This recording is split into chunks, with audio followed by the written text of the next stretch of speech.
한 목소리가 들려왔어요. 벤스 소장은 지금 바쁘시답니다. 저는 파이살 빈 칼리드, 사우디 에너지부 전략기획 차관입니다. 25년간 이 나라 에너지 인프라를 책임져 왔어요. 라빅 제두발전소, 우리 산업단지의 심장이 멈췄습니다. 터빈이 원인 불명의 과열로 셧다운됐거든요. 연결된 정유 공장까지 줄줄이 멈춰섰죠. 시간당 손실액 100억 원. 국왕 방문까지 석 달밖에 안 남았는데요. 저는 핏발선 눈으로 현장에 달려갔습니다.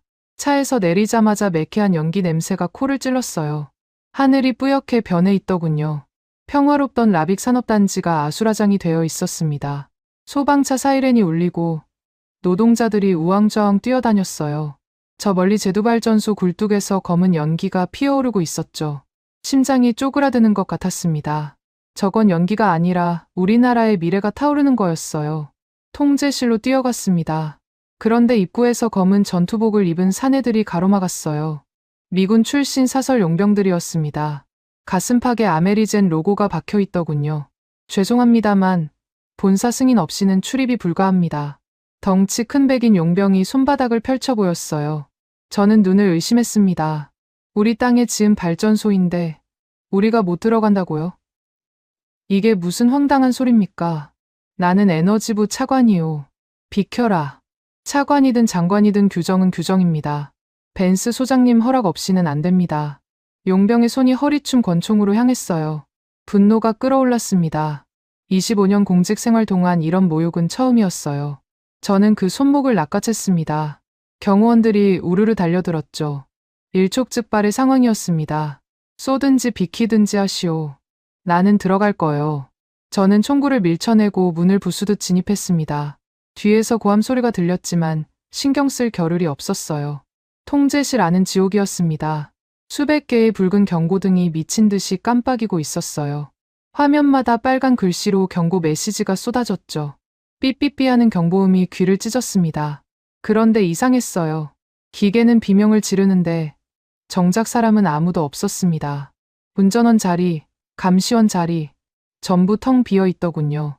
컴퓨터 모니터만 허공을 향해 빛나고 있었습니다. 이게 대체 어떻게 된 겁니까? 발전소가 멈추면 운전원들이 달라붙어서 원인을 찾아야 하는 거 아닙니까? 왜 아무도 없는 겁니까?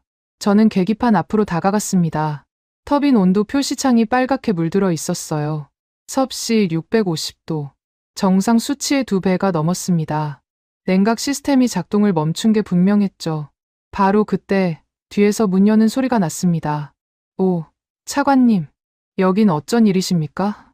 돌아보니 로버트 벤스가 서 있었어요. 아메리젠 중동 총괄 지사장.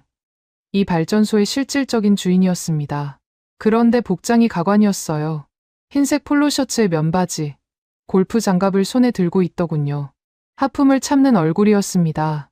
저는 피가 거꾸로 솟는 것 같았어요. 벤스 소장, 지금 뭐하고 온 겁니까? 네. 아, 골프 치다가 연락받고 왔죠. 무슨 일인지 보러요. 벤스는 느긋하게 계기판을 훑어봤습니다. 붉은 경고등이 그의 얼굴을 비췄어요. 그는 고개를 갸웃거리더니 대수롭지 않다는 듯 어깨를 으쓱했습니다. 시스템 오류인가 보네요. 리부팅하면 될 겁니다. 리부팅이요? 터빈 온도가 650도를 찍었는데 리부팅을 하자고요? 차관님, 기술적인 문제는 저희한테 맡기시죠. 사우디 분들은 잘 모르시잖아요. 그 말에 주먹이 떨렸습니다. 잘 모른다고요. 25년간 이 땅의 에너지 인프라를 책임진 사람한테 잘 모른다고 하는 겁니까? 저는 벤스의 멱살을 잡고 싶었어요. 하지만 참았습니다. 지금은 싸울 때가 아니었죠. 발전소를 살리는 게 먼저였습니다. 운전원들은 어디 있습니까? 왜 통제실이 비어 있는 거요? 아, 그건요. 벤스가 손목시계를 봤어요. 지금 밤 9시 30분이니까 퇴근했겠네요. 퇴근이요? 발전소가 멈췄는데 퇴근을 했다고요? 저희 직원들은 야근 안 합니다. 계약서에 명시되어 있어요. 긴급 상황 대응은 추가 비용이 발생하고요. 저는 할 말을 잃었습니다. 기가 막혀서 웃음이 나왔어요. 나라의 심장이 멈췄는데 야근 수당 타령을 하다니요. 이게 그들이 말하는 선진국 방식입니까? 이게 동맹국의 태도입니까? 벤스 소장, 저는 이를 악물었습니다. 당신 눈엔 저게 경고등으로 보이오? 내 눈엔 우리 국민들의 피눈물로 보이요. 벤스는 어이없다는 표정을 지었어요. 마치 징징대는 아이를 바라보는 어른 같았죠. 저는 그 눈빛을 평생 잊지 못할 겁니다. 경멸과 무시가 가득한 눈빛이었어요. 차관님, 너무 감정적이시네요. 일단 진정하시고 내일 아침에 다시 이야기하죠. 저희도 매뉴얼대로 처리할 테니까요. 매뉴얼이요. 시간당 100억 원이 날아가는데 매뉴얼 타령입니까? 비용 문제는 보험사랑 협의하면 됩니다. 저희 책임 아니에요. 벤스는 주머니에서 껌을 꺼내 씹기 시작했습니다. 그리고 태연하게 돌아섰어요. 마치 산책 나온 사람처럼 느긋한 걸음이었죠. 저는 그 뒷모습을 멍하니 바라봤습니다. 문득 깨달았어요. 이것은 단순한 사고가 아니었습니다. 이것은 시스템이었어요. 우리 돈으로 발전소를 짓고 우리 땅에 세워놓고 정작 스위치는 그들이 쥐고 있는 시스템. 고장이 나면 우리는 아무것도 할 수 없고 그들이 손 내밀 때까지 기다려야 하는 시스템이었습니다. 저는 창문 너머 검게 그을린 굴뚝을 바라봤습니다. 국왕 폐하께서 석 달 뒤에 이곳을 방문하실 예정이었어요. 비전 2030의 상징으로 이 발전소를 세계에 자랑하시려고 했죠. 그런데 지금 이 꼴이라니요. 분노보다 막막함이 밀려왔습니다. 어떻게 해야 합니까? 미국에 빌어야 합니까? 수리비 3억 달러를 물어주고 18개월을 기다려야 합니까? 그동안 나라 경제는 어떻게 됩니까? 저는 주먹을 불끈 쥐었습니다. 방법이 있어야 했어요. 다른 방법이 반드시 있어야 했습니다. 통제실을 나서는데 발에 뭔가 걸렸습니다. 바닥에 떨어진 종이 한 장이었어요. 주워보니 발전소 설계도 일부였습니다. 구석에 영어로 적힌 문구가 눈에 들어왔어요. Made in USA. 미국제. 저는 그 종이를 구겨 쥐었습니다. 밖으로 나오니 밤하늘에 별이 쏟아지고 있었어요. 모래바람이 볼을 스쳤습니다. 50년 전과 똑같은 바람이었죠. 문득 오래된 기억이 떠올랐습니다. 10살 때 주베일 항만 건설 현장에서 만난 사람들. 얼굴이 새까맣게 타도록 일하던 사람들. 그들은 이 모래바람을 탓하지 않았어요. 한국인들이었습니다. 저는 집무실로 향했습니다. 책장 한 구석에 오래된 물건이 하나 있었어요. 빨간색 삼성 카세트 라디오. 1978년산이었죠. 테이프는 늘어져서 소리가 안 났지만 저는 버리지 못했습니다. 한국인 현장 소장이 떠나며 선물한 거였거든요. 저는 떨리는 손으로 그 라디오를 쓰다듬었습니다. 그때 그 사람들은 모래바람을 탓하지 않았어. 모래와 싸워 이겼지. 저는 보안 전화기를 집어 들었습니다. 손가락이 떨렸어요. 번호를 누르는데 시간이 걸렸죠. 신호음이 울렸습니다. 1번, 2번, 3번. 제발 받아라. 4번째 신호음 끝에 굵은 목소리가 들려왔어요. 누구십니까? 새벽에. 강철우 전무. 사우디 에너지부 파이살입니다. 지금 시간 괜찮습니까? 전화기 너머로 잠시 침묵이 흘렀습니다. 그리고 낮고 묵직한 대답이 돌아왔어요. 사우디라고요? 말씀하십시오. 저는 창밖에 검은 굴뚝을 바라보며 입을 열었습니다. 다음 날 아침, 긴급 대책 회의가 소집됐습니다. 에너지부 대회의실에 고위 관료들이 모였어요. 친미파, 자주파 할 것 없이 모두 긴장한 표정이었죠. 저는 회의실 맨 끝자리에 앉았습니다. 눈 밑에 다크서클이 짙게 내려앉아 있었어요. 어젯밤 한숨도 못 잤거든요. 강철우 전무와의 통화가 끝난 뒤에도 머릿속이 복잡했습니다. 회의실 문이 열리고 로버트 벤스가 들어왔습니다. 어젯밤 골프복 차림과는 달랐어요. 이탈리아제 정장에 번쩍이는 커프스 단추, 완벽한 헤어스타일이었죠. 마치 자기가 주인인 것처럼 당당하게 상석으로 걸어갔습니다. 뒤따라 아메리젠 법무팀 변호사 3명이 줄줄이 들어왔어요. 손에 두꺼운 서류 뭉치를 들고 있더군요. 벤스가 서류를 테이블 위에 툭 던졌습니다. 쿵 하는 둔탁한 소리가 회의실에 울렸어요. 자, 여기 수리 견적서입니다. 기간 18개월, 비용 3억 달러. 3억 달러. 약 4천억 원이었습니다. 회의실이 술렁였어요. 저는 이를 악물었습니다. 예상은 했지만 직접 듣고 보니 분노가 치밀었죠. 3억 달러라고요? 애초에 발전소 건설비가 5억 달러였소. 수리비가 건설비의 절반을 넘는다는 게 말이 됩니까? 제 목소리가 날카롭게 울렸습니다. 벤스는 미소를 지었어요. 여유로운 미소였죠. 마치 떼쓰는 아이를 달래는 어른 같았습니다. 차관님, 시장 논리를 이해하셔야죠. 저희 기술자들 인건비가 올랐고 부품 수급도 어려워요. 게다가 이번 사고 원인이 뭔지 아십니까? 벤스가 보조 화면을 켰습니다. 발전소 내부 사진이 떴어요. 터빈 블레이드에 뭔가 붉은 것이 덕지덕지 붙어 있더군요. 사우디의 모래바람입니다. 당신네 나라 먼지가 우리 정밀 기계를 망쳤어요. 필터 교체 비용은 별도고요. 저는 귀를 의심했습니다. 모래바람이요. 사우디에 발전소를 지으면서 모래바람을 고려하지 않았다는 겁니까? 이건 설계 결함 아닙니까? 저는 자리에서 벌떡 일어났습니다. 벤스 소장, 사우디에 모래바람이 부는 건 어제 오늘 일이 아니오. 그걸 고려 안 하고 설계한 건 당신들 잘못 아니오? 차관님, 저희는 국제표준에 맞춰 설계했습니다. 사우디의 환경이 특수한 거예요. 계약서 어디에도 사막 특화 설계 조항은 없습니다. 벤스가 서류 한 장을 집어들었어요. 계약서 사본이었습니다. 그는 형광펜으로 밑줄 친 조항을 가리켰죠. 여기 보십시오. 불가항력 조항. 자연환경으로 인한 손상은 발주처 책임입니다. 즉, 사우디 정부가 물어야 해요. 회의실이 얼어붙었습니다. 친미파 관료들이 서로 눈치를 보기 시작했어요. 칼리드 국장이 조심스럽게 입을 열었습니다. 파이살 차관, 일단 진정하시죠. 법적으로 따지면 그쪽 주장도 일리가 있습니다. 일리가 있다고요? 칼리드 국장, 지금 어느 편입니까? 편이 어디 있습니까? 현실을 말하는 겁니다. 저는 주먹을 불끈 쥐었습니다. 현실이라. 그래요. 현실은 잔인했습니다. 우리가 돈을 내고 발전소를 지었는데 고장이 나면 또 우리 탓이고 고치려면 또 우리 돈을 내야 하는 현실. 이게 동맹입니까? 이게 파트너십입니까? 바로 그때 회의실 대형 스크린에 화상 연결 신호가 떴습니다. 벤스가 리모컨을 눌렀어요. 화면에 중년 백인 남성이 나타났습니다. 미 국무부 스털링 보좌관이었죠. 저는 등골이 서늘해졌습니다. 국무부까지 나섰다는 건 이게 단순한 비즈니스가 아니라는 뜻이었어요. 안녕하십니까, 파이살 차관님. 오랜만입니다. 스털링의 목소리는 부드러웠습니다. 하지만 그 부드러움이 더 무서웠어요. 독사가 혀를 낼름거리는 것 같았죠. 스털링 보좌관, 국무부에서 왜 이 자리에 나오셨습니까? 이건 민간 기업 간의 문제 아닙니까? 민간 문제라고요? 아닙니다, 차관님. 이건 동맹의 문제예요. 스털링이 천천히 말을 이었습니다. 한마디 한마디가 칼날 같았어요. 요즘 예멘 반군 드론이 위험하다고 들었습니다. 지난달에도 아람코 시설 근처에 떨어졌다면서요? 걱정이 많으시겠어요. 저는 숨이 막혔습니다. 이자가 지금 뭘 하는 건지 알았거든요. 협박이었습니다. 안보를 인질로 잡은 협박이었어요. 이번 발전소 계약이 잘 풀려야 패트리엇 미사일 업그레이드도 의회를 통과할 텐데요. 의회가 요즘 예산 심사에 까다롭거든요. 사우디와의 협력 관계가 좋다는 걸 보여줘야 설득이 되겠죠.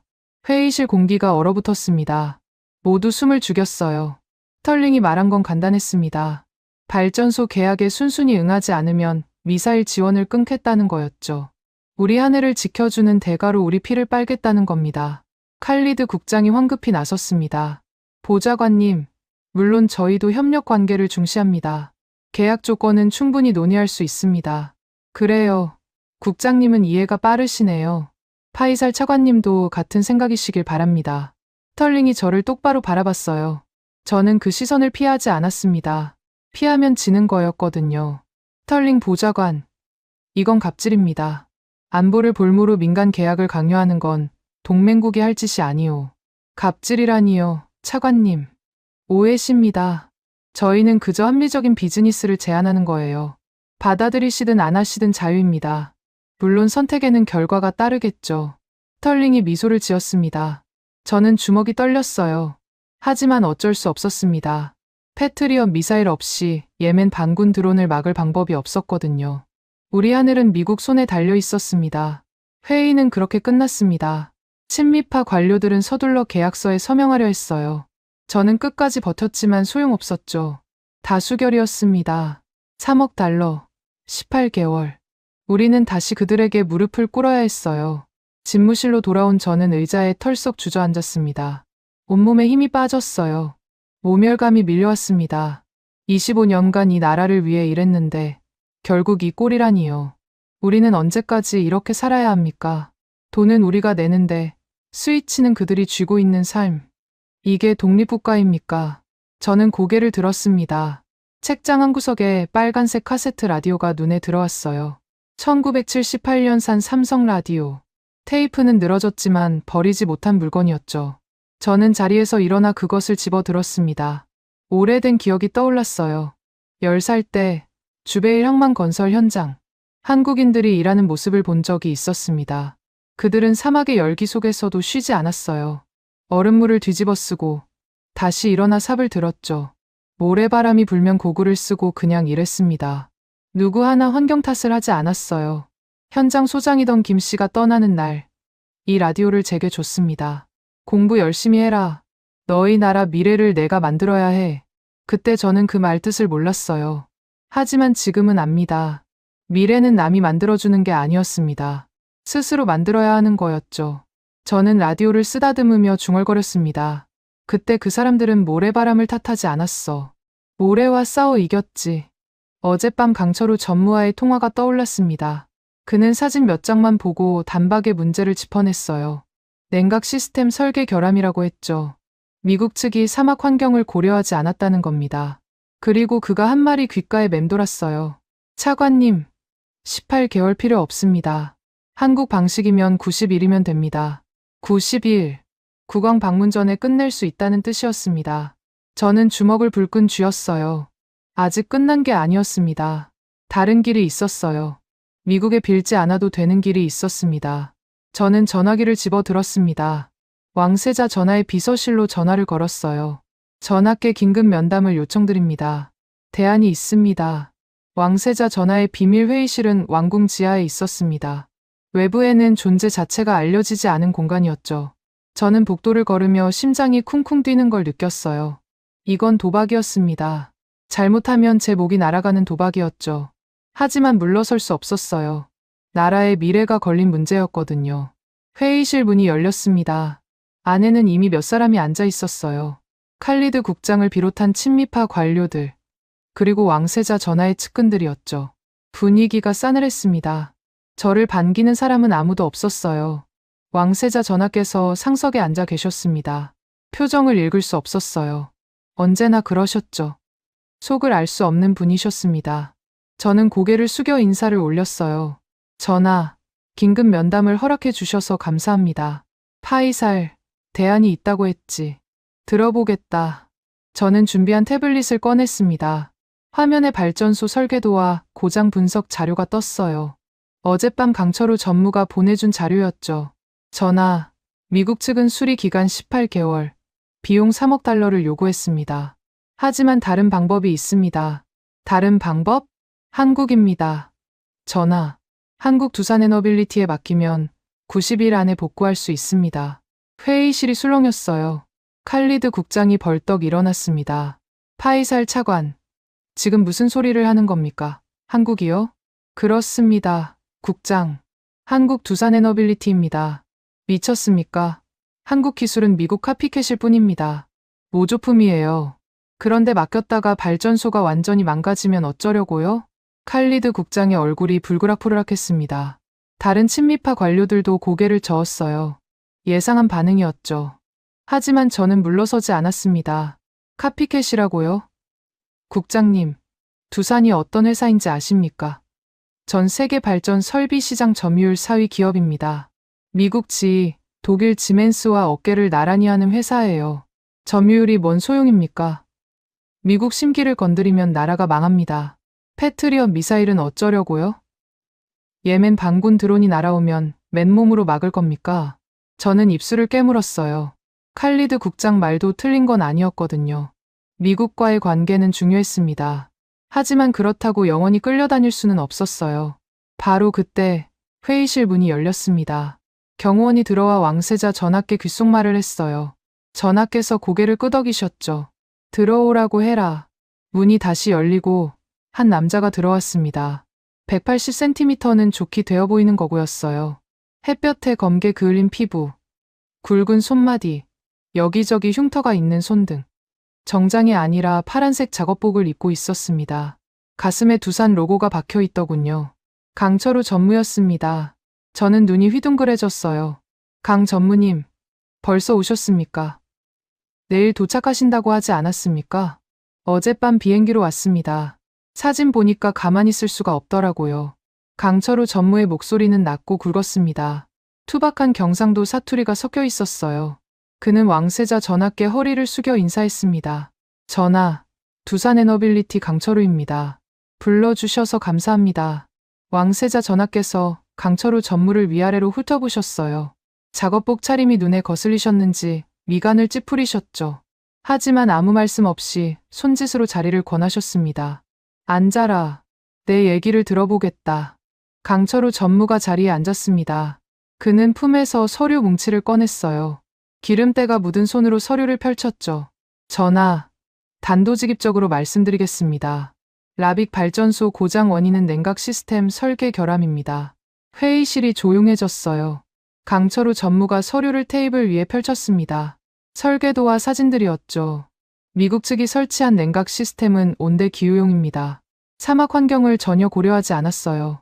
외기 온도가 섭씨 50도를 넘으면 열 배출이 안 됩니다. 당연히 터빈이 과열되죠. 칼리드 국장이 비웃음을 터뜨렸어요. 그게 다입니까? 그런 건 미국 측도 알고 있을 겁니다. 알면서 안 고친 겁니다. 아니, 못 고친 거예요. 고치려면 설계를 처음부터 다시 해야 하거든요. 그러면 자기들 잘못을 인정하는 꼴이 되니까요. 강철우 전무의 눈이 번뜩였습니다. 그는 다른 서류를 꺼냈어요. 저희 두산은 사막 특화 냉각 시스템을 보유하고 있습니다. 이미 UAE, 쿠웨이트에서 검증된 기술이에요. 이걸로 교체하면 90일 안에 정상 가동이 가능합니다. 90일이라고요? 왕세자 전하께서 처음으로 관심을 보이셨어요. 미국은 18개월이 걸린다고 했는데 18개월은 미국식 계산입니다. 전하, 서류 올리고 본사 승인받고 부품 발주하고 또 서류 올리고 그렇게 시간을 끄는 거예요. 저희는 다릅니다. 현장에서 바로 결정하고 바로 실행합니다. 강철우 전무가 자리에서 일어났습니다. 그는 왕세자 전하를 똑바로 바라봤어요. 눈빛이 뜨거웠습니다. 전하, 저희 아버지가 이 땅에서 다리를 이루셨습니다. 회의실이 숨을 죽였어요. 강철우 전무의 목소리가 떨렸습니다. 1980년 사우디 발전소 건설 현장이었습니다. 아버지는 용접공이었어요. 사고로 다리를 다쳐서 평생 절뚝거리며 사셨죠. 돌아가실 때까지 그 현장 얘기를 하셨습니다. 사막에서 흘린 땀이 헛되지 않았으면 좋겠다고요. 저는 가슴이 뭉클해졌어요. 강철우 전무의 눈가가 붉어져 있었거든요. 전하, 저는 돈 벌러 온 게 아닙니다. 아버지가 지은 발전소를 살리러 왔습니다. 기회를 주십시오. 침묵이 흘렀습니다. 왕세자 전하께서 턱을 괴고 생각에 잠기셨어요. 칼리드 국장이 다급하게 나섰습니다. 전하, 이건 도박입니다. 한국 기술이 실패하면 미국과의 관계도 망가지고 발전소도 못 살립니다. 양쪽 다 잃는 겁니다. 바로 그때 왕세자 전하의 휴대폰이 울렸어요. 전하께서 화면을 보시더니 미간을 찌푸리셨습니다. 아메리젠 기술이사가 메시지를 보냈군. 전하께서 화면을 회의실 스크린에 띄우셨어요. 제임스 킴이라는 이름이 보였습니다. 메시지 내용이 떴죠. 한국팀의 제안은 물리적으로 불가능합니다. 90일 안에 냉각 시스템을 교체한다는 건 한국 애들 특유의 허풍이에요. 실패하면 발전소가 완전히 망가집니다. 현명한 판단을 하시길 바랍니다. 저는 이를 악물었어요. 제임스 킴. 한국계 미국인이라고 들었습니다. 한국 이름은 김진수라더군요. 자기 뿌리를 부정하는 자가 한국을 깎아내리고 있었어요. 강철우 전무가 씩 웃었습니다. 허풍이라고요? 전하, 저희가 허풍쟁이인지 아닌지는 결과로 증명하겠습니다. 실패하면 저희가 모든 비용을 물겠습니다. 계약서에 명시하죠. 왕세자 전하께서 강철우 전무를 바라보셨어요. 한참을 바라보셨습니다. 저는 숨을 죽였어요. 파이살. 예, 전하. 내가 이 사람을 데려왔지? 그렇습니다. 전하. 내 판단을 믿어도 되겠느냐? 저는 허리를 펴고 대답했습니다.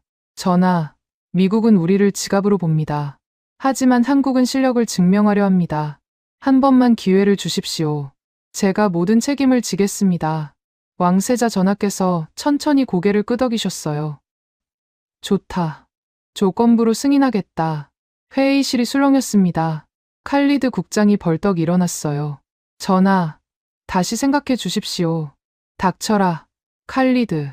왕세자 전하의 목소리가 차가웠습니다. 내 결정이다. 전하께서 저를 바라보셨어요. 눈빛이 서늘했습니다. 파이살, 명심해라. 실패하면 내가 모든 책임을 진다.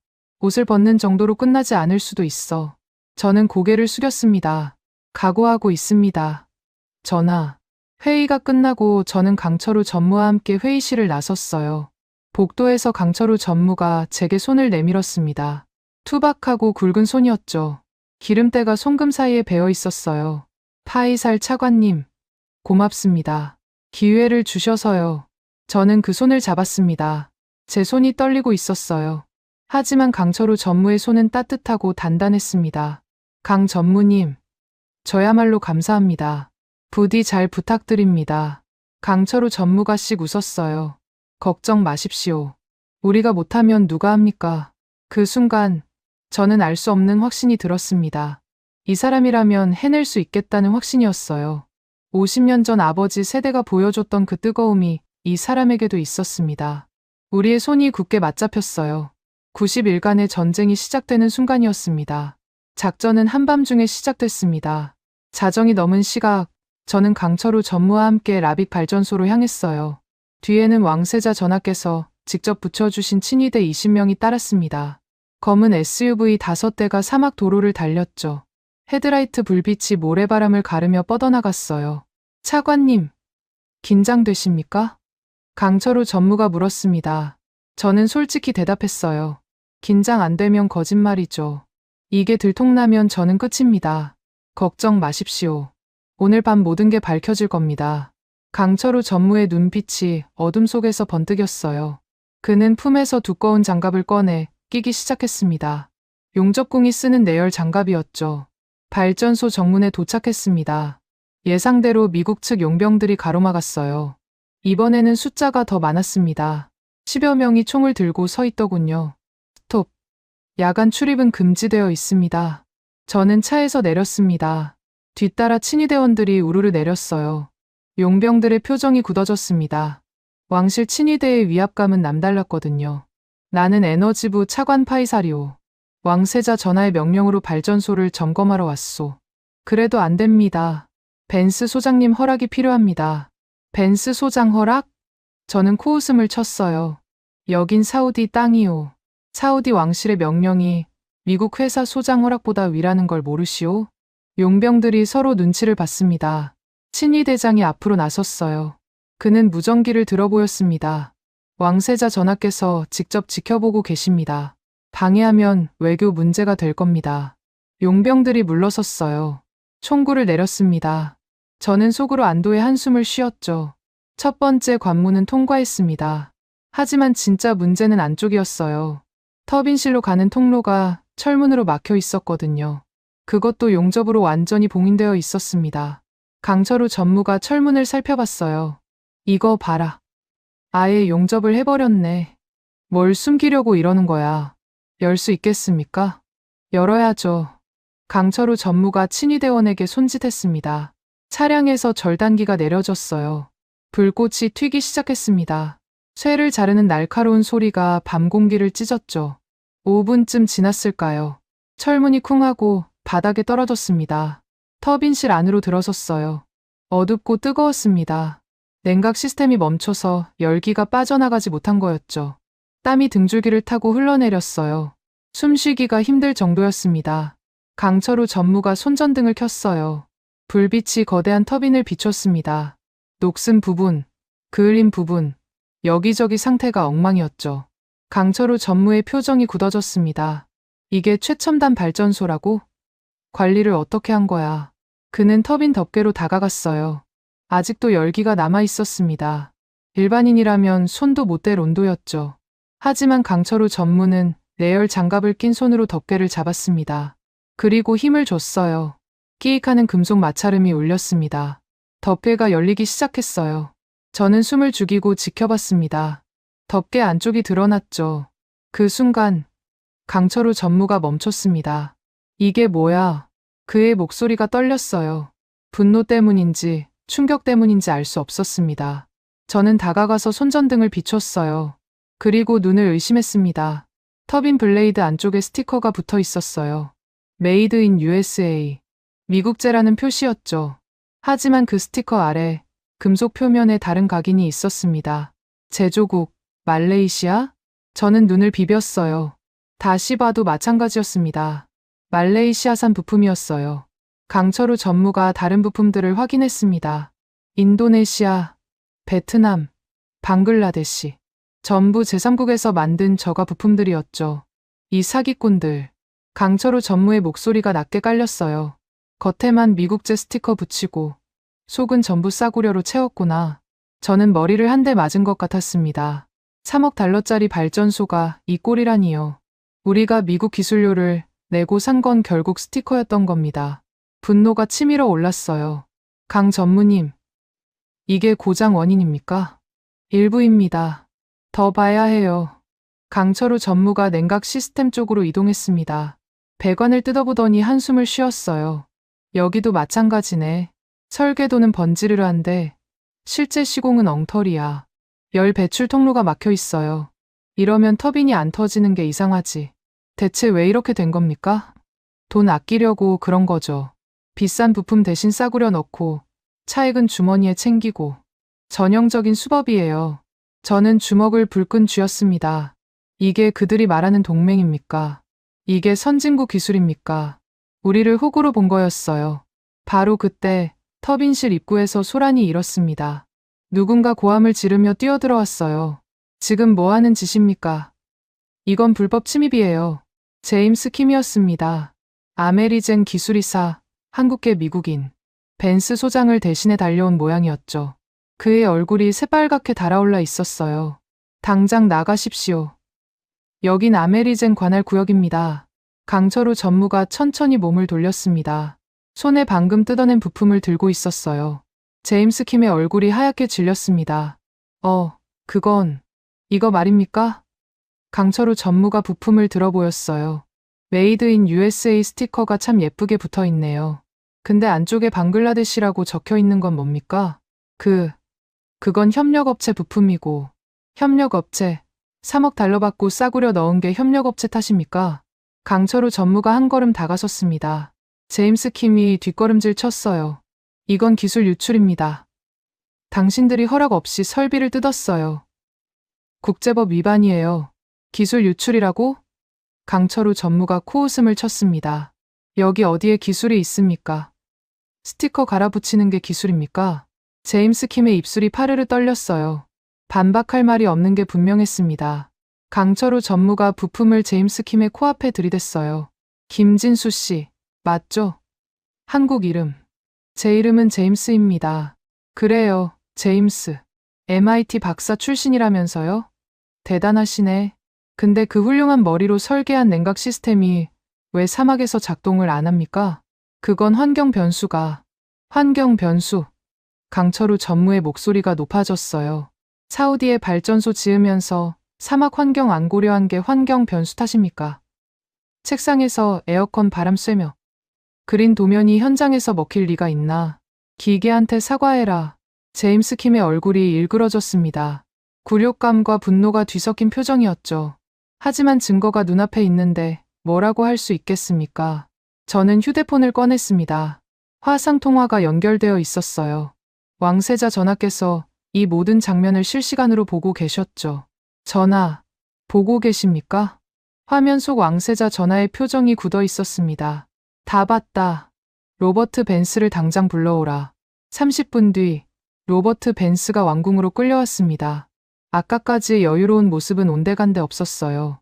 잠옷 위에 코트를 걸친 행색이었죠. 왕세자 전하께서 태블릿을 들어 보이셨습니다. 터빈실에서 찍은 영상이 재생됐어요. 벤스, 이게 뭐냐? 전하, 이건 오해입니다. 저희도 협력업체에 속은 거예요. 속았다고. 3억 달러를 받고 싸구려 부품을 넣은 게 속은 거냐? 왕세자 전하의 목소리가 날카롭게 울렸습니다. 벤스의 얼굴이 하얗게 질렸어요. 전하, 일단 진정하시고 대화로. 닥쳐라. 왕세자 전하께서 태블릿을 집어 던지셨습니다. 벤스의 발치에서 태블릿이 박살났어요. 유리 조각이 사방으로 튀었습니다. 벤스의 오만했던 표정이 공포로 바뀌었죠. 저는 꺼져라. 내 얼굴 다시 보기 싫다. 벤스가 비틀거리며 물러났습니다. 경호원들이 그를 끌어냈어요. 회의실에 침묵이 흘렀습니다. 왕세자 전하께서 저를 바라보셨어요. 파이살, 내 판단이 옳았다. 전하, 황공합니다. 한국팀에게 전권을 맡겨라. 필요한 건 다 지원하겠다. 저는 깊이 고개를 숙였습니다. 가슴이 벅차올랐어요. 드디어 판이 뒤집혔습니다. 이제 시작이었습니다. 미국의 보복은 예상보다 빨랐습니다. 벤스가 쫓겨난 지 이틀 만이었어요. 아침에 눈을 떴는데 휴대폰에 긴급 메시지가 수십 개 쌓여 있었습니다. 전부 같은 내용이었죠. 발전소 시스템이 멈췄다는 거였어요. 저는 허겁지겁 현장으로 달려갔습니다. 통제실에 들어서니 강철우 전무가 컴퓨터 앞에서 이마를 짚고 있었어요.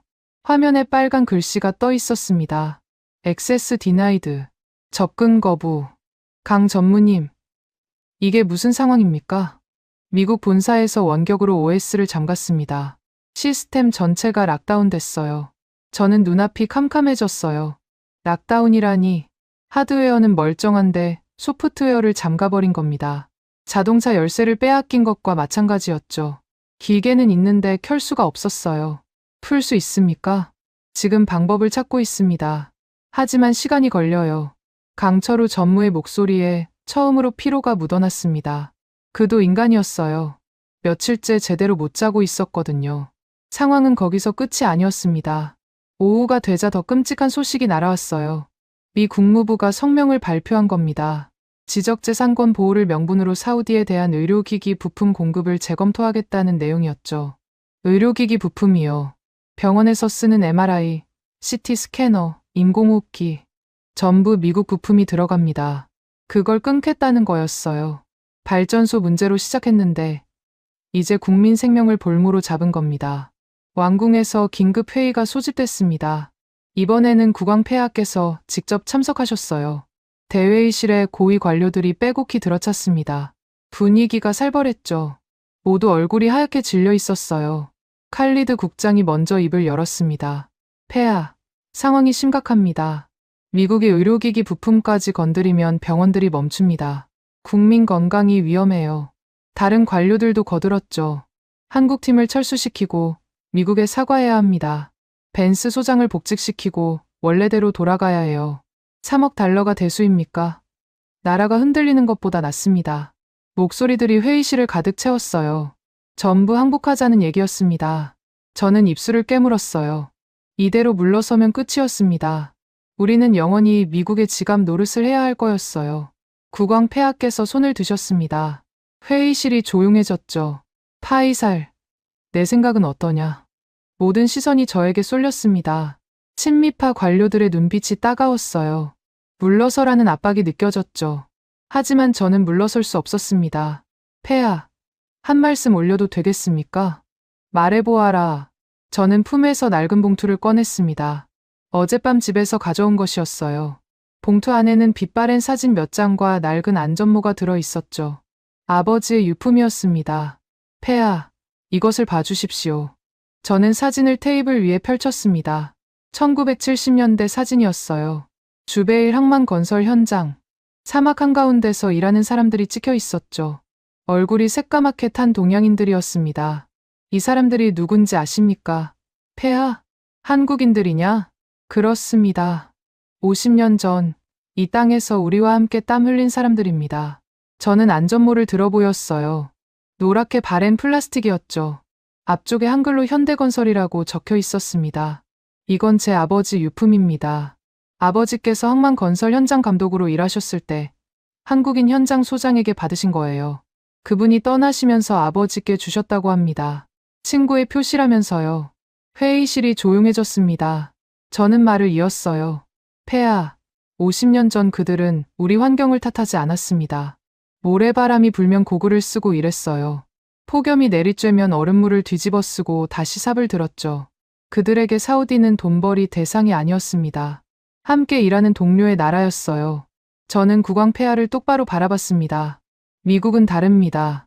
그들에게 우리는 지갑입니다. 기름 나오는 주유소예요. 돈을 뜯을 때는 동맹이라 부르고 말을 안 들으면 목을 조릅니다. 지금 그들이 하는 짓을 보십시오. 발전소로 시작해서 병원까지 건드리고 있습니다. 이게 동맹입니까?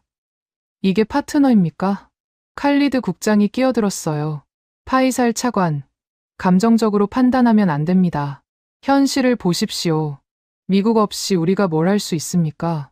할 수 있습니다. 회의실 문이 열리며 강철우 전무가 들어왔어요. 왕실 경호원이 제지하려 했지만 저는 손짓으로 막았습니다. 강철우 전무가 앞으로 나와 국왕 폐하께 허리를 숙였죠. 폐하, 두산에너빌리티 강철우입니다.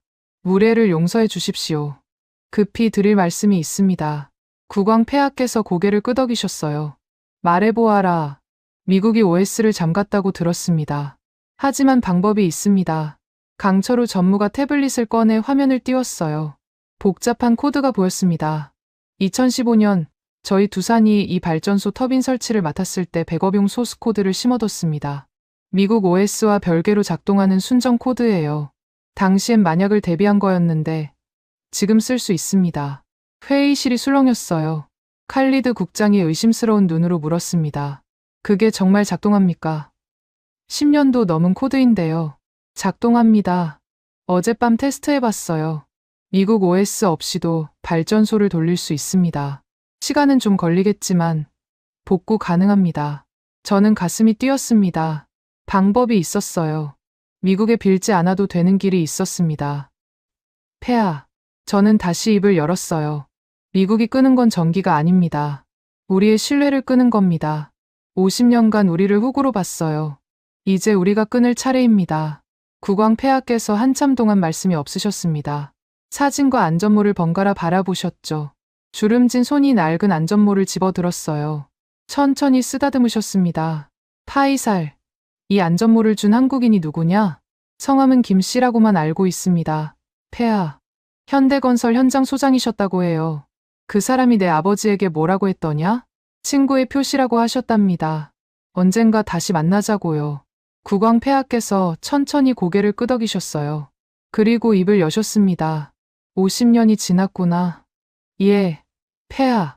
그 약속을 지킬 때가 된 것 같다. 회의실이 숨을 죽였습니다. 국왕 폐하께서 자리에서 일어나셨어요. 미국 대사에게 전해라. 우리는 더 이상 어린애가 아니라고. 발전소는 한국에 맡긴다.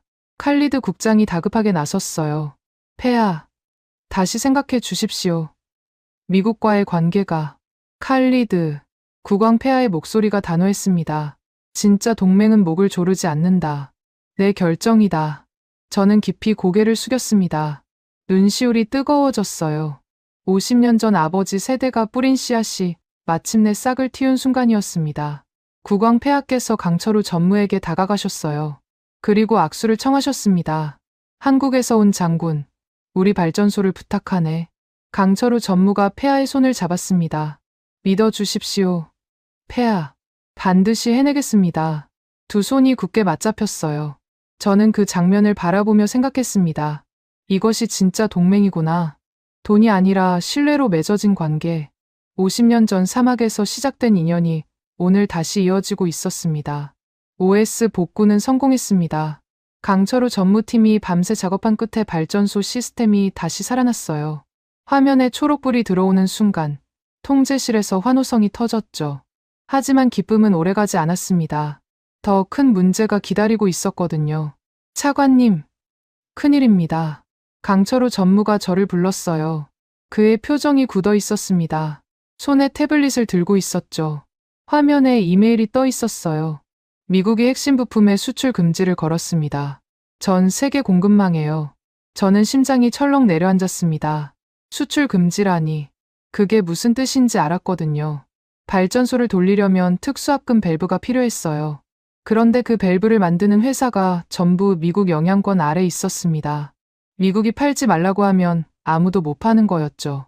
다른 데서 구할 수 없습니까? 유럽도 안 됩니다. 독일 지멘스, 프랑스 알스톰 전부 미국 눈치를 봐요. 일본도 마찬가지고요. 저는 이를 악물었습니다. 미국이 본격적으로 목을 조르기 시작한 거였어요. OS를 뚫었더니 이번엔 부품을 막은 겁니다. 어떻게든 한국을 실패시키려는 거였죠. 그런 방법이 없습니까? 강철우 전무가 잠시 침묵했습니다. 그러더니 입꼬리를 실룩 올렸어요. 웃음이었습니다. 이 상황에 웃다니요. 방법이 없으면 만들어야죠. 그는 휴대폰을 꺼냈습니다. 어딘가로 전화를 걸었어요. 신호음이 몇 번 울리더니 상대방이 받았습니다. 여보세요, 본부장님. 강철우입니다. 지금 도면 보내드릴 테니까 확인해 주십시오. 전화기 너머로 굵은 목소리가 들려왔어요. 창원 본사인 것 같았습니다. 도면. 뭔 도면인데? 특수합금 밸브입니다. 미국이 수출 금지 걸어서 못 구해요. 직접 깎아야 합니다. 직접 깎아? 그게 말이 되나? 그거 정밀 부품이잖아. 됩니다. 우리 기술이면 돼요. 본부장님, 지금부터 공장 문 잠그고 24시간 돌려주십시오. 전화기 너머에서 잠시 침묵이 흘렀습니다. 그러더니 한숨 소리가 들렸어요. 야, 강철우, 니 또 사고 칠락하는 거 아이가? 사고 아입니다. 나라 살리는 겁니다. 하이고, 알았다. 도면 보내라. 내가 명장들 다 불러 모을 테니까. 전화가 끊겼습니다. 강철우 전무가 저를 바라봤어요. 차관님, 72시간만 버텨주십시오. 부품 만들어서 보내겠습니다. 72시간이요? 그 안에 가능합니까? 가능하게 만들어야죠. 안 되면 안 되는 게 아니라 되게 하는 겁니다. 저는 그 말에 묘한 전율을 느꼈습니다. 안 되면 되게 한다. 50년 전 사막에서 일하던 한국인들도 그랬다고 들었어요. 불가능을 가능으로 바꾸는 사람들.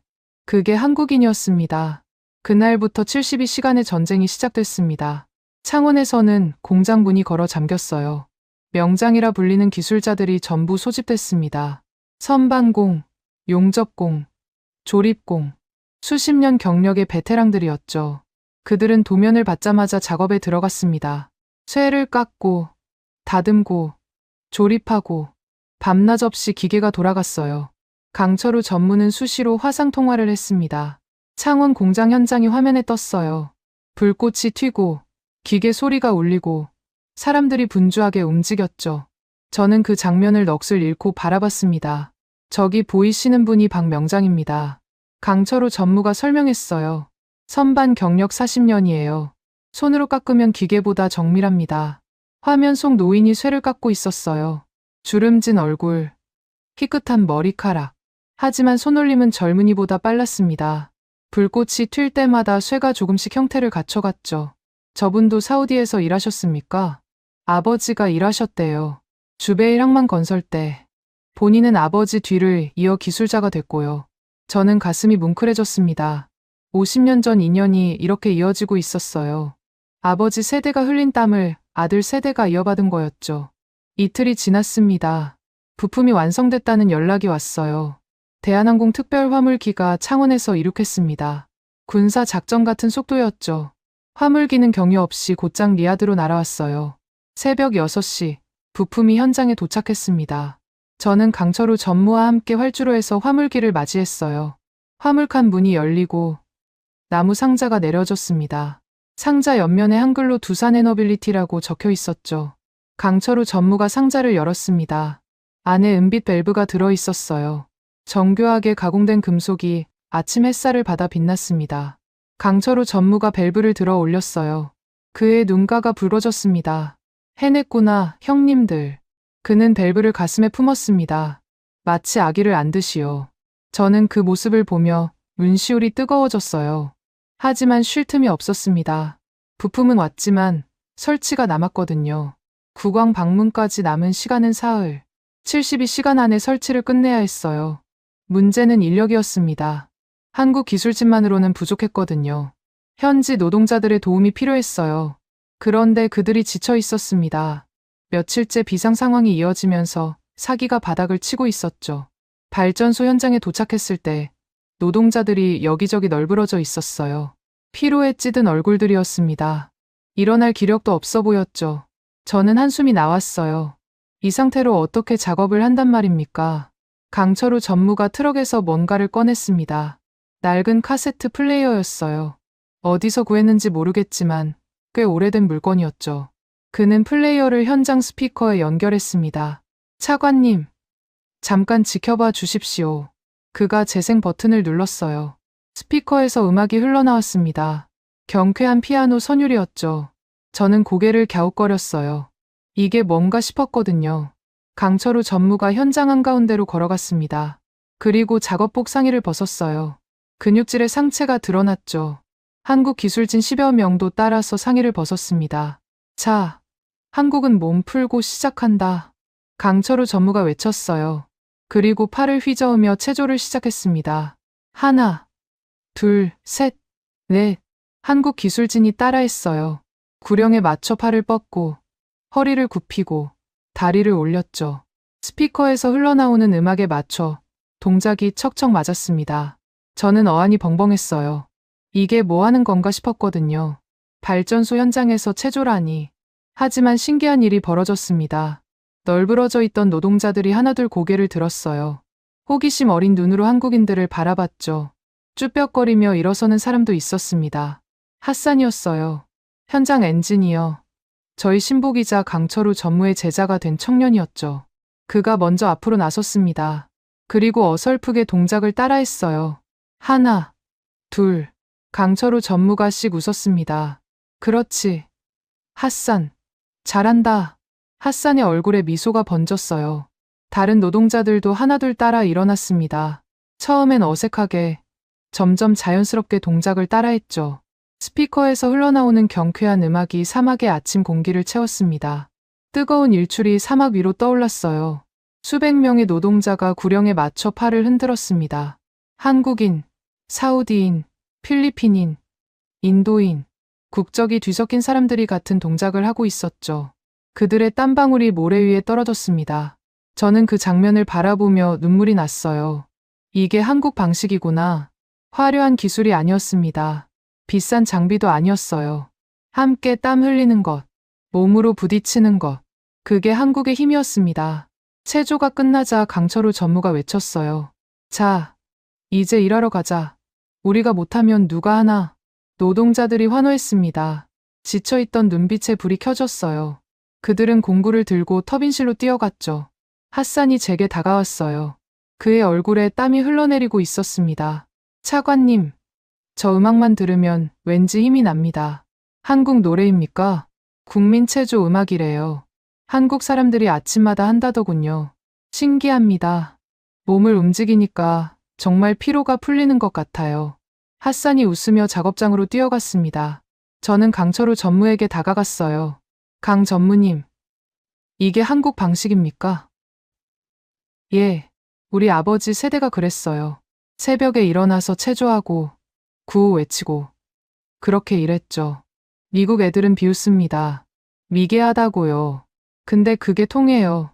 사람 마음을 하나로 묶으니까요. 강철우 전무의 눈이 번뜩였습니다. 기술은 베낄 수 있어요. 기계는 살 수 있고요. 하지만 이건 못 베낍니다. 함께 땀 흘리는 마음. 그건 돈으로 못 사요. 저는 고개를 끄덕였습니다. 그가 옳았어요. 이것이 한국의 진짜 힘이었습니다. 50년 전 사막에서 일하던 그들도 이랬을 거예요. 모래바람 속에서, 폭염 아래서 함께 땀 흘리며 일했겠죠. 작업이 시작됐습니다. 72시간의 마지막 전투였어요. 한국 기술진과 현지 노동자들이 어깨를 맞대고 일했습니다. 밸브를 설치하고 배관을 연결하고 시스템을 점검했죠. 밤낮이 따로 없었어요. 저는 잠을 잊고 현장을 지켰습니다. 강철우 전무는 72시간 동안 한 번도 눕지 않았어요. 문제가 생기면 직접 뛰어들어 해결했죠.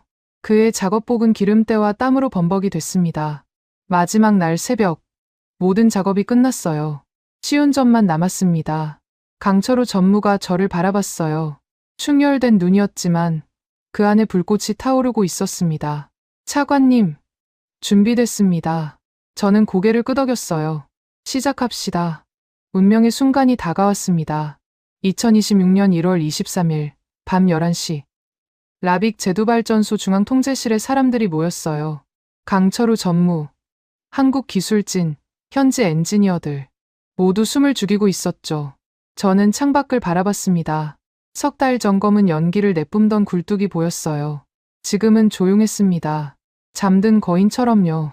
차관님, 시작하겠습니다. 강철우 전무가 말했어요. 그의 목소리가 떨렸습니다. 72시간 동안 한숨도 못 잔 사람이었죠. 눈이 충혈되고 수염이 덥수룩하게 자라 있었어요. 하지만 그 눈빛만은 살아 있었습니다. 불꽃처럼 타오르고 있었죠. 시작하십시오. 강철우 전무가 시동 버튼 앞에 섰습니다. 빨간색 버튼이었어요. 그 버튼 하나에 우리의 운명이 걸려 있었죠. 성공하면 역사가 바뀌고 실패하면 모든 게 끝나는 겁니다. 그가 버튼 위에 손을 올렸어요.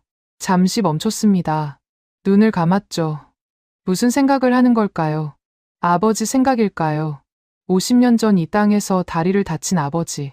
평생 절뚝거리며 사셨던 분. 그 아버지의 땀이 헛되지 않기를 바라는 마음일까요?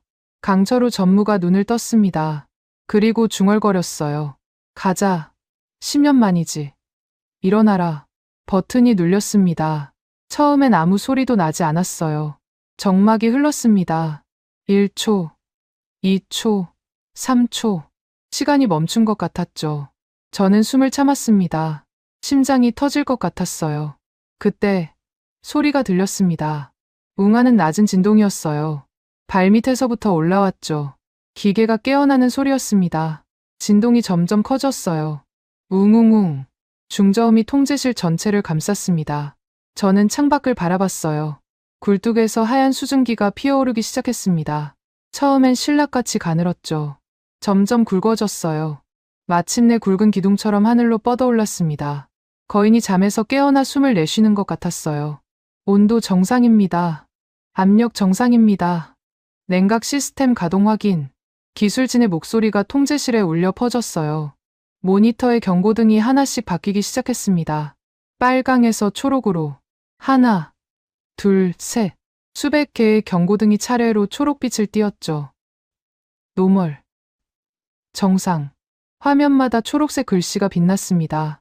저는 믿기지 않았어요. 꿈을 꾸는 것 같았습니다. 석 달 전 지옥 같았던 이곳이 지금은 정상으로 돌아온 거였어요. 출력 50% 도달. 70%, 90%. 숫자가 올라갈 때마다 통제실의 긴장감이 높아졌습니다. 마지막 관문이 남았어요. 100%. 완전 가동. 그게 되어야 성공이었죠. 95%, 98%, 99%. 저는 주먹을 불끈 쥐었습니다. 제발, 제발요. 100% 도달. 정상 가동 확인. 통제실이 폭발했습니다. 환호성이 터져나왔어요. 사람들이 껴안고, 울고, 소리쳤죠. 저는 무릎이 풀리는 것 같았어요. 벽에 기대야 했습니다. 눈물이 흘러내렸죠. 멈출 수가 없었어요. 강철우 전무가 다가왔습니다. 그의 얼굴에도 눈물이 흐르고 있었어요. 거친 손으로 눈물을 닦았지만 소용없었죠. 계속 흘러내렸습니다. 저는 그를 끌어안았어요. 말이 나오지 않았습니다. 그냥 안았죠. 쓰러지도록 안았습니다. 그도 저를 안았어요. 두 남자가 통제실 한가운데서 서로를 끌어안고 울었습니다. 해냈습니다. 차관님. 고맙습니다. 강 전무님. 정말 고맙습니다. 그게 전부였어요. 그 이상 말이 필요 없었습니다. 바로 그때 창밖에서 불빛이 보였습니다. 하나, 둘, 셋. 점점 늘어났어요. 라빅 산업단지 전체에 불이 켜지기 시작한 거였습니다. 정유 공장, 화학 공장, 제철소. 석 달간 어둠 속에 있던 시설들이 하나씩 깨어났어요. 마치 별이 쏟아지는 것 같았습니다. 사막 한가운데 은하수가 펼쳐진 것 같았죠. 저는 창가로 다가갔습니다. 그 불빛을 바라봤어요. 아름다웠습니다. 세상에서 가장 아름다운 풍경이었어요. 우리가 만든 빛이었거든요. 우리가 살린 심장이 뿜어내는 빛이었습니다. 핫산이 제 옆으로 왔어요. 젊은 엔지니어의 눈에도 눈물이 맺혀 있었죠. 차관님, 저게 우리가 한 겁니까? 그래. 우리가 한 거야. 너도 함께 한 거고. 핫산이 울먹였습니다. 미국 기술자들은 저를 멍청이라고 불렀어요. 아무것도 못한다고요. 근데 한국 분들은 달랐습니다. 저한테 기술을 가르쳐 주셨어요. 같이 땀 흘리셨고요. 저는 핫산의 어깨를 두드렸어요. 그게 진짜 기술이야. 함께 일하는 거. 그게 한국 방식이야. 소식은 빛의 속도로 퍼졌습니다. 현장에 와 있던 각국 특사들이 분주하게 움직였어요. UAE 만수르 특사가 휴대폰을 꺼내 들었습니다. 본국에 문자를 보내는 것 같았죠. 저는 그의 표정을 봤어요. 놀라움과 감탄이 뒤섞여 있었습니다. 파이살 차관, 만수르 특사가 다가왔어요. 대단합니다. 정말 해내셨군요. 한국이 해낸 겁니다. 특사님, 우리도 독일과 발전소 계약을 논의 중이었는데요. 만수르 특사가 의미심장하게 웃었어요. 이제 재고해야 할 것 같습니다. 정답은 한국인 것 같군요. 제 심장이 뛰었습니다. UAE까지 도미노가 시작되는 거였어요. 새벽 3시 왕궁에서 연락이 왔습니다. 국왕 폐하께서 현장에 오신다는 거였어요. 저는 부랴부랴 영접 준비를 했습니다. 새벽 4시 국왕 폐하의 차량 행렬이 도착했어요. 국왕 폐하께서 통제실로 들어오셨습니다. 모두 고개를 숙여 인사했죠. 폐하께서 창밖을 바라보셨어요. 산업단지 전체가 불빛으로 빛나고 있었습니다. 파이살, 이게 내가 말한 한국의 힘이냐?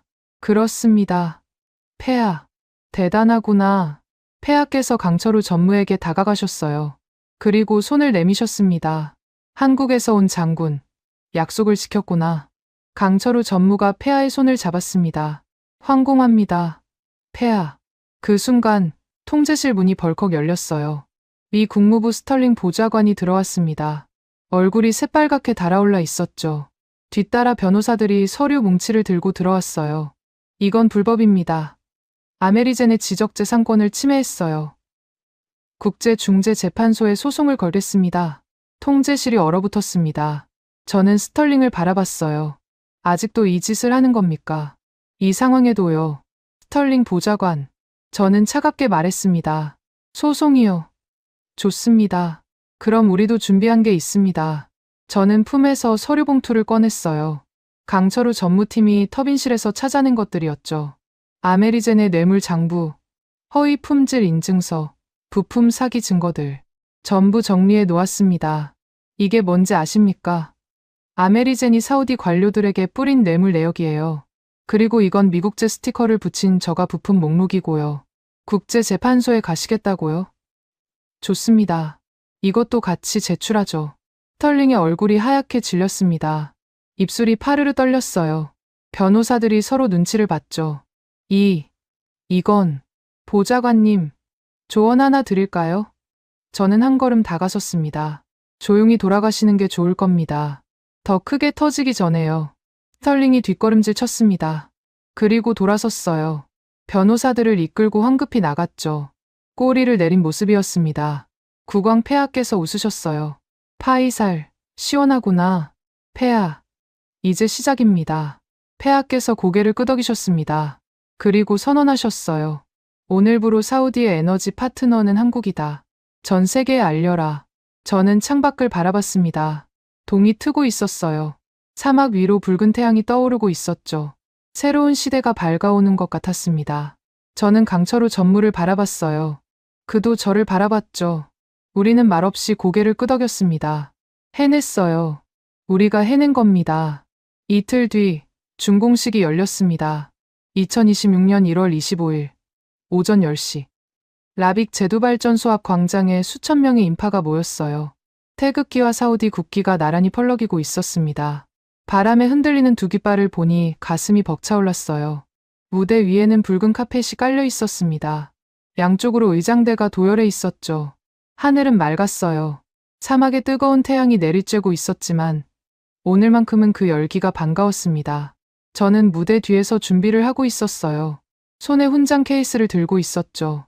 킹 압두라지즈 훈장. 사우디 최고 등급의 훈장이었습니다. 외국인에게 수여되는 건 극히 드문 일이었어요. 국왕 폐하께서 직접 결정하셨죠. 차관님, 긴장되십니까? 핫산이 다가왔어요.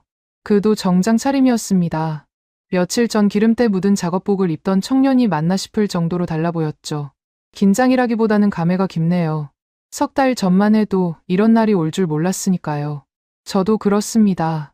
미국 기술자들한테 멍청이 소리 듣던 때가 엊그제 같은데요. 핫산이 웃었어요. 저도 따라 웃었습니다. 지나고 보니 모든 게 꿈 같았어요. 팡파르가 울렸습니다. 의식이 시작되는 신호였죠. 저는 무대로 올라갔어요.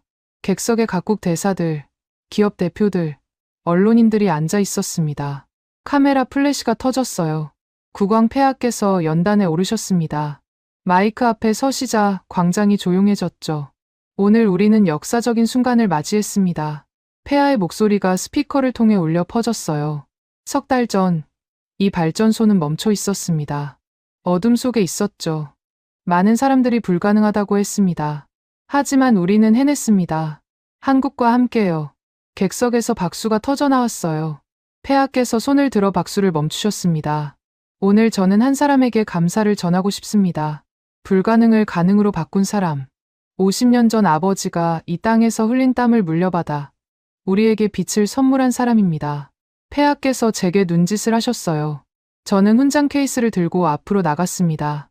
두산 에너빌리티 강철우 전무, 앞으로 나오십시오. 무대 옆에서 강철우 전무가 걸어 나왔어요. 그런데 복장이 눈에 들어왔습니다. 정장이 아니었어요. 파란색 작업복이었죠. 두산 로고가 박힌 그 작업복. 깨끗하게 빨아서 다림질까지 한 것 같았지만 여전히 작업복이었습니다. 객석에서 웅성거리는 소리가 났어요. 외교 행사의 작업복이라니 실례라고 생각하는 사람도 있었겠죠. 하지만 저는 웃음이 났어요. 이게 강철우였습니다. 끝까지 자기 방식을 고수하는 사람이었죠. 강철우 전무가 국왕 폐하 앞에 섰습니다. 폐하께서 그의 작업복을 위아래로 훑어보셨어요. 그리고 웃으셨습니다. 장군, 오늘도 작업복이냐?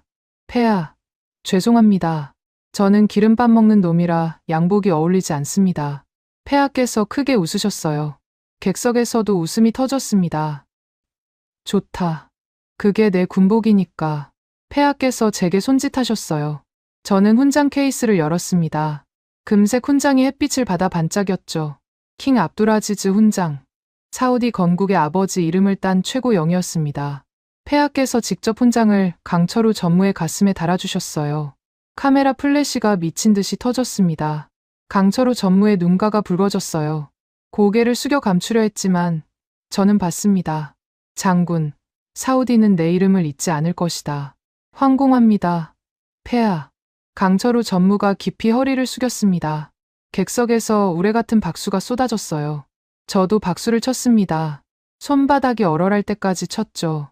의식이 끝나고 저는 강철우 전무와 단둘이 이야기할 시간을 가졌습니다. 발전소 옥상이었어요. 라빅 산업단지 전체가 한눈에 내려다 보였죠. 굴뚝에서 하얀 수증기가 평화롭게 피어오르고 있었습니다. 강 전무님, 내일 떠나신다면서요? 예, 차관님. 할 일은 끝났으니까요.